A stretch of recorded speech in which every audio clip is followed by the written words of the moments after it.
Welcome to today's daily Oracle message. My name is Yaila, and I just love the card that flew out for today. This one is Delight. Delight. You see that cute little sparrow front and center? This Oracle card is coming from the deck Sacred Destiny by Denise, Linn. And let's talk about the card first, just kind of get your intuitive read. I'll kind of describe my intuitive read. But this card feels really light, really fresh. It feels like springtime to me. So it's almost like new adventures blooming and blossoming and movement happening. To me, sparrows, if you think about sparrows, they're constant in our life, even though they might blend into the background from time to time. We kind of forget about them, but they've been a consistent in our world for centuries. If you go back, you can literally see descriptions about sparrow and references to sparrows dating way, way, way, way back. So they've obviously stood the test of time. They are thriving. I usually see sparrows in groups. So they're not really the lone wolf type of energy. They are usually chirping and communicating about something with their other little sparrow friends. But there's always little messages to be shared, but their energy just feels really light, really uplifting, really joyful.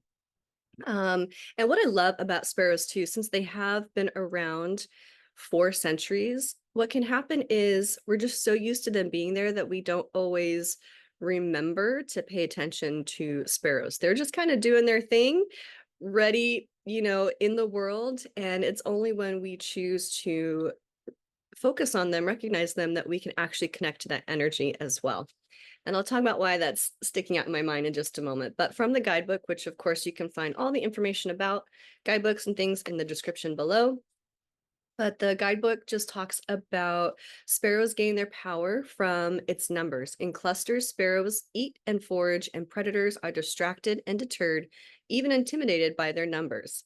Security and joy in numbers is the lesson of the sparrow. They're always busy living life fully. And many cultures align the meeting of the sparrow with joy. And in the Middle Ages, the sparrow was thought to relieve suffering, help one triumph over hardships, and bring joy. So, the guidebook, what it wants you to know is delight is expanding in your life. Spend time with others, go to a community gathering, host a party. The joy you experience will give birth to immense creativity, and your life will blossom. Share your happiness and elation with others, and it will grow by leaps and bounds. This isn't the time to be serious or back down and get to work. This is the time to be spontaneous. Do not make hard and fast commitments. Interesting, because we're in Mercury retrograde. Don't sign any legal documents or make any pledges right now. Don't make any promises, or you might not be able to keep them. Give yourself permission to have fun, lots of fun, especially in community with others. And what I love about this, because, the sparrow can just be in the background of everyday life. They're already in joy. And I think of that with playfulness and fun, especially for us adults now. The option to have some more fun, to be more playful in your everyday life is always there. It's always a constant. You can always tap into that, but we don't always remember to do that. It kind of gets washed away in daily life. So just like the sparrow,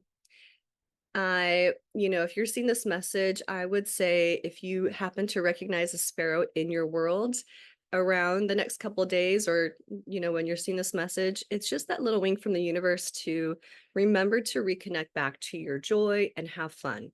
So how can you bring in more upliftment, more fun, especially with other people?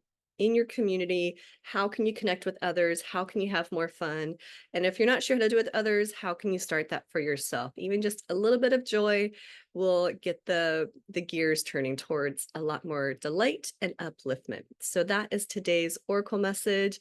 I hope you find some opportunities to find joy, have fun, connect with some other people that you truly care about, and I will see you tomorrow for your next message.